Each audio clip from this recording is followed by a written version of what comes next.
That's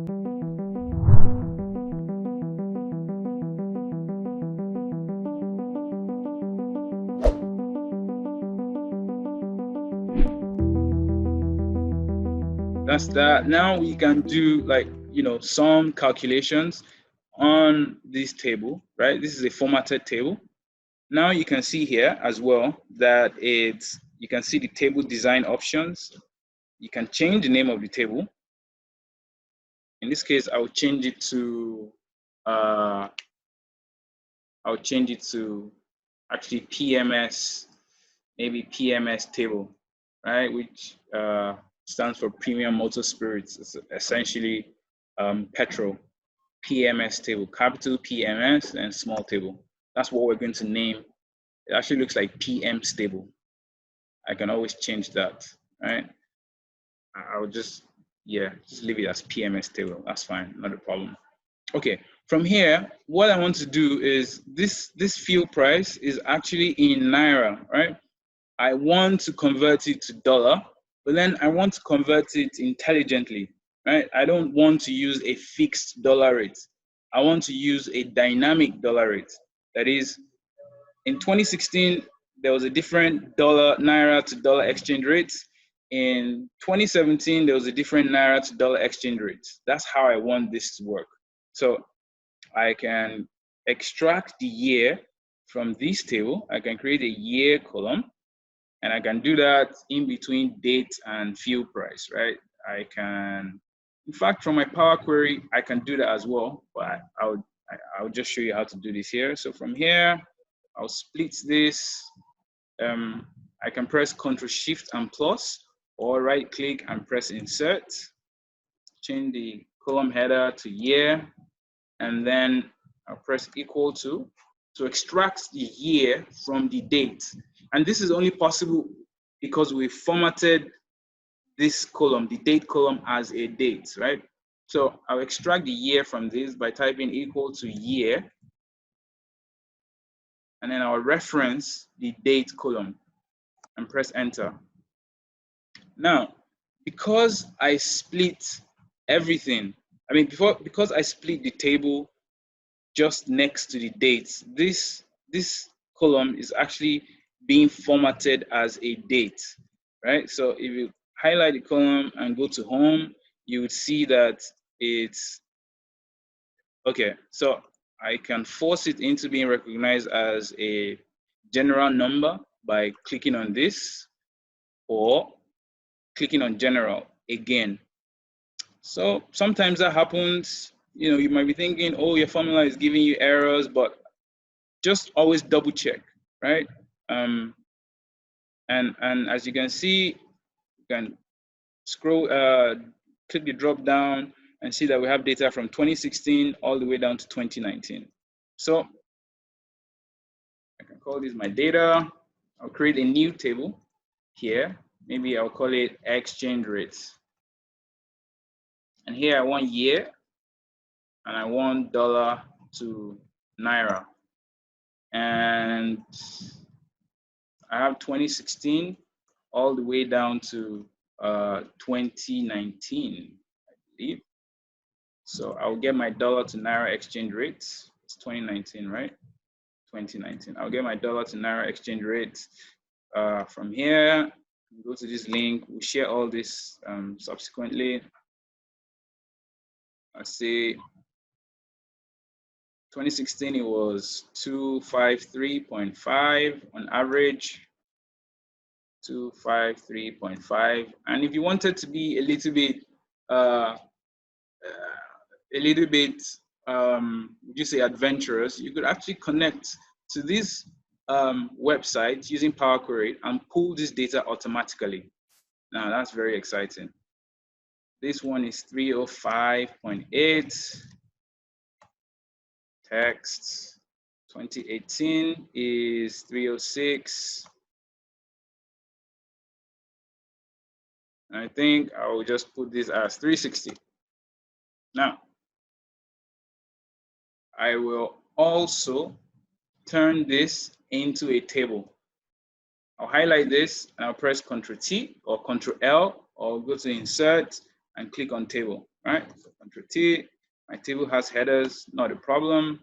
And I will rename this to exchange rates, like so. Okay, this is our original data. We use Power Query to generate this table, and then we have this exchange rate. So what we want to have here now, so we have fuel price. This fuel price here is in Naira. Right, we want to create fuel price in dollars, like so. You can see it has automatically created a new column. And then you might ask, okay, so how do you do this? You want to say, okay, this fuel price here, whatever it is, it should divide it by the equivalent amount in 2016, which is 253. And this one in 2018, 147, you should divide it by the equivalent amount in 2018. How do you do that? The first thing you want to do is you need to be able to extract the the dollar exchange rate. You want to be able to extract this dollar exchange rate into this column for each year. And how do you do that? Previously, people have used VLOOKUP or index and match, but let me introduce you to a new formula, a new function called XLOOKUP, right? And it works like so. And it's perfect when you're, working with tables. So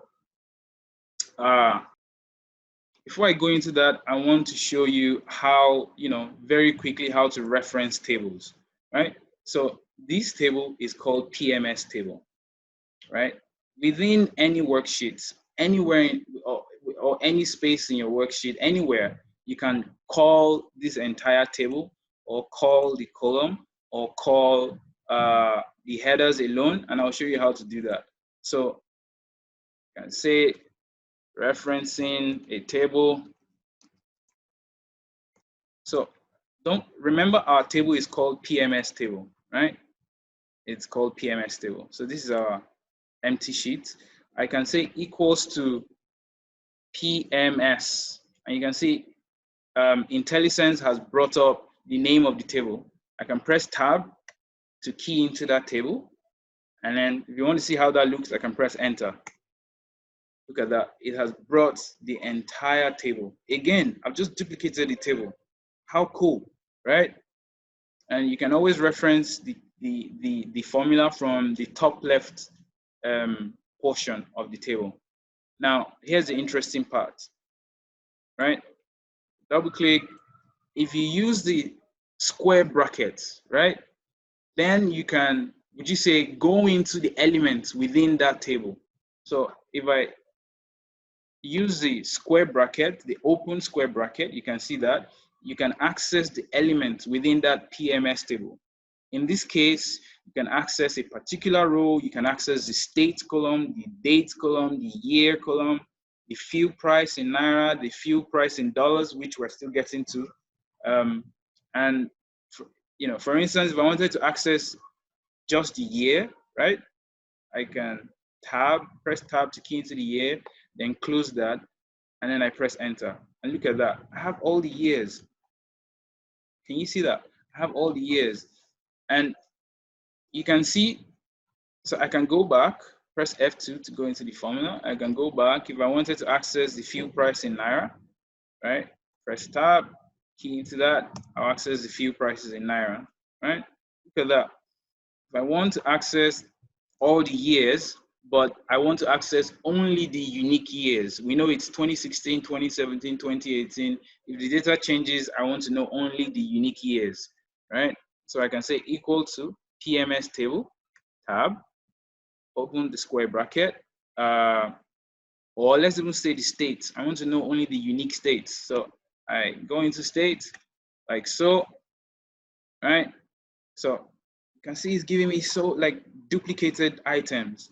I can, within the formula, I can enclose it in a function called unique. That is, return only unique elements within this. Return only unique elements within this. Now look at that, how beautiful.